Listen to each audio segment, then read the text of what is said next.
సివిల్స్లో rank సాధించాలనే వారు కఠోరంగా శ్రమిస్తారు. ఏళ్ల తరబడి సాధనలోనే నిమగ్నమవుతుంటారు.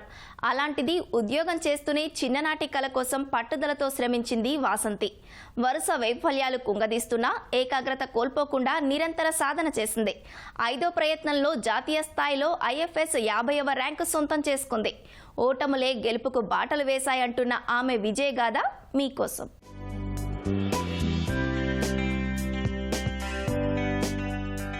పెళ్లి చేసుకోకుండా ఇంకెన్నాళ్ళు చదువుతావంటూ తెలిసిన వారు సలహాలిస్తున్నా ఆ మాటలేం పట్టించుకోలేదు ఈ యువతి. గమ్యాన్ని చేరుకోవాలనే పట్టుదల ముందు అవన్నీ చిన్నబోయాయి. 6 ఏళ్లు వైఫల్యాలకు ఎదురీది చివరికి లక్ష్యాన్ని ఛేదించింది. విమర్శించిన వారి నోటితోనే తల్లిదండ్రుల నమ్మకాన్ని నిలబెట్టావంటూ ప్రశంసలందుకుంటోంది.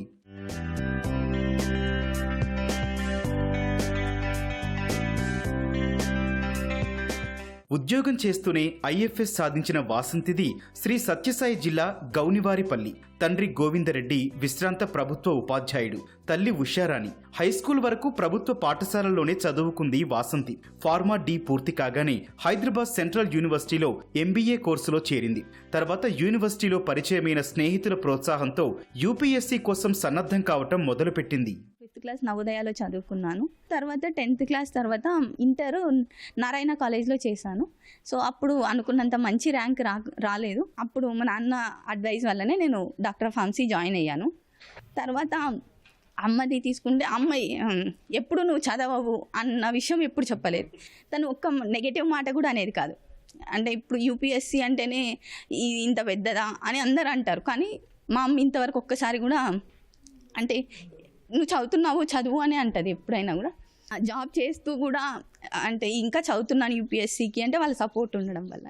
హైదరాబాద్ యూనివర్సిటీలో చేరాక సివిల్స్ సాధించాలనే లక్ష్యం మరింత బలపడింది అంటోంది వాసంతి. స్నేహితులిచ్చిన ధైర్యంతో సాధన ప్రారంభించిన లక్ష్యం చేరేందుకు 6 ఏళ్లకు పైగా నిరీక్షించింది. 2017 నుంచి సివిల్స్ తో పాటు APPSC పరీక్షలకు ఒకేసారి సన్నద్ధమైంది. తొలి ప్రయత్నంలోనే గ్రూప్ 1 ఉద్యోగ అవకాశం త్రుటిలో చేజారినా నిరాశపడుతూ కూర్చోలేదు.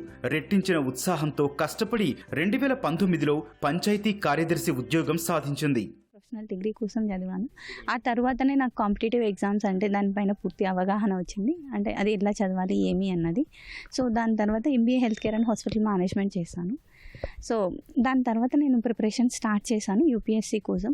UPSC కోసం చదువుతున్న సమయంలోనే నాకు అంటే గ్రూప్ 1 కూడా రాయొచ్చు, గ్రూప్స్ APPSCలో గ్రూప్స్ కూడా ఉంటాయి, ఇట్లా కూడా రాయొచ్చు అని మా ఫ్రెండ్స్ సజెస్ట్ చేయడం వల్ల ఫస్ట్ టైం నేను 2017 గ్రూప్ 1 రాశాను. కోవిడ్ సమయంలో ఉద్యోగిగా విధులు నిర్వహిస్తూ సివిల్స్ సాధన వాసంతికి సవాల్గా మారింది. అయినా రోజులో దొరికిన కాస్త సమయంలోనే ప్రణాళిక ప్రకారం చదువుతూ సన్నద్ధత కొనసాగించింది. 2021లో IFS ఇంటర్వ్యూ వరకు వెళ్లినా కొద్దిలో అవకాశం చేజారింది.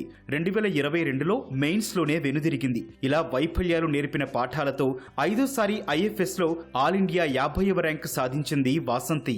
2019 డిసెంబర్లో నేను పంచాయత్ సెక్రటరీగా ఆ మధ్య కాలంలోనే మెయిన్స్ రాస్తున్నప్పుడే నేను APPSC గ్రూప్ 3 రాశాను.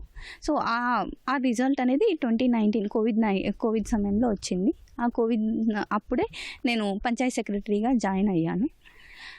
సో ఆ తర్వాత నేను 2021 UPSC ప్రిలిమ్స్ ఎగ్జామ్ రాశాను. సో అందులో 2021లో నేను అంటే UPSC civil services, Indian forest service రెండింటికి ప్రిలిమ్స్ కట్ ఆఫ్ క్లియర్ చేశాను. సో దానివల్ల నేను ఇండియన్ ఫారెస్ట్ సర్వీస్ కూడా క్లియర్ అయింది కట్ ఆఫ్ అనేసి ఇండియన్ ఫారెస్ట్ సర్వీస్ పైననే కొంచెం ఫోకస్ పెట్టి చదివానప్పుడు.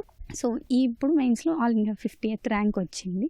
ప్రభుత్వ ఉద్యోగం చేస్తున్నావు కదా, మళ్లీ సివిల్స్ కోసం ఇంత కష్టపడటం అవసరమా అని కొందరు ప్రశ్నించేవారని, అలాంటి సమయంలో తల్లిదండ్రులు సహోద్యోగులే తనకు అండగా నిలిచారని చెబుతోంది వాసంతి. చివరికి 2023లో నిర్వహించిన ఇండియన్ ఫారెస్ట్ సర్వీస్లో ఆల్ ఇండియా 50వ ర్యాంకు రావడం ఆనందంగా ఉందంటోంది.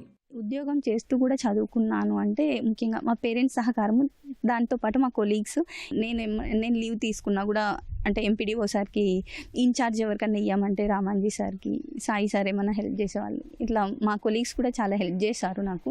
మొదట అంటే మనం ఒక ప్రభుత్వ ఉద్యోగంలో ఉన్నాము లేదంటే పబ్లిక్ సర్వెంట్గా ఉన్నాము అంటే ఫస్ట్ మనం పబ్లిక్కి మంచి చేయాలి, పబ్లిక్ సర్వీస్ చేయాలి. సో అంటే మనకి ఏదైతే విధులు ఇచ్చినారో ఆ విధులను సక్రమంగా నిర్వర్తించాలి. అది ఒకటి.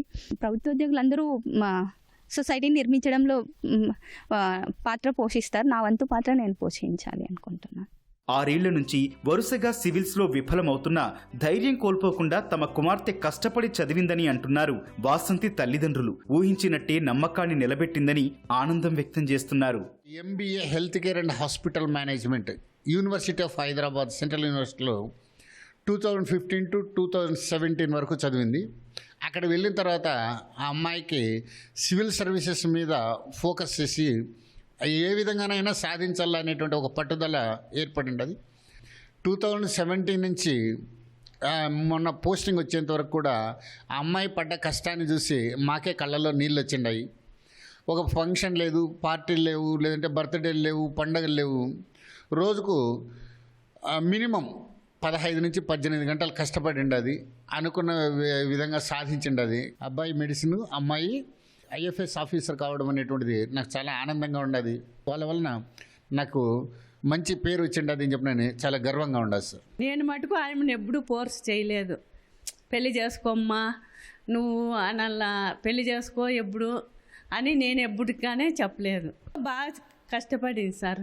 ఇప్పుడు 5-6 ఏళ్ళ నుండి 24 గంటలు చదివేదే. బాగా సంతోషంగా ఉంది సార్. ఎదురు దెబ్బలు తగిలినా ఆశయ సాధనలో ముందుకు సాగి విజేతగా నిలిచింది వాసంతి. ఓటములే అవకాశాలుగా మలుచుకుని లక్ష్యం కోసం పోరాడితే తప్పక విజయం దక్కుతుందని సూచిస్తోంది.